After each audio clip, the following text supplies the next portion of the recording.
আল্লাহ মালাকুল মাউত কে বলবেন, মালাকুল মাউত কি অবস্থা? বলবে সব শেষ। মাইয়াব্বা, কে বাকি? মালাকুল মাউত বলবে জিনেরা বাকি, যাদেরকে দেখা যায় না। আল্লাহ বলবেন জিনদেরকেও শেষ করে ফেলো, রুহু কবজ করো। মালাকুল মাউত আজরাইল জিনদের রুহু কবজ করবে। আল্লাহ এবার জিজ্ঞেস করবে, ইয়া মালাকাল মাউত আখবিরনি মাইয়াব্বা, এবার বলো আর কে বাকি? মালাকুল মাউত বলবে, আল্লাহ মানুষগুলো সব শেষ, জিনগুলাও শেষ, এবার বাকি ইবলিস শয়তান। কে বাকি? ইবলিসরেও শেষ করো, ইবলিসও শেষ। আল্লাহ আবার জিজ্ঞেস করবেন, ইয়া মালাকাল মাউতি মাইয়াব্বা, আর কে বেঁচে আছে বলো?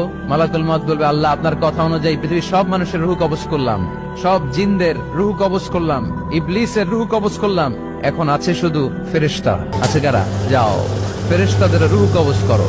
ফেরেশতাদের রুহু কবজ হয়ে যাবে। এবার আল্লাহ জিজ্ঞেস করবেন, ইয়া মালাকাল মাউত আখবিরনি মাইয়াব্বা। মালাকুল মাউত বলবে, আল্লাহ আপনার কথা মতো ধরে ধরে সব শেষ, ফেরেশতাও শেষ, 4 জন ছাড়া। কয়জন ছাড়া? জোরে বলেন, কয়জন ছাড়া? ইসরাফিল, জিব্রাইল, মিকাইল,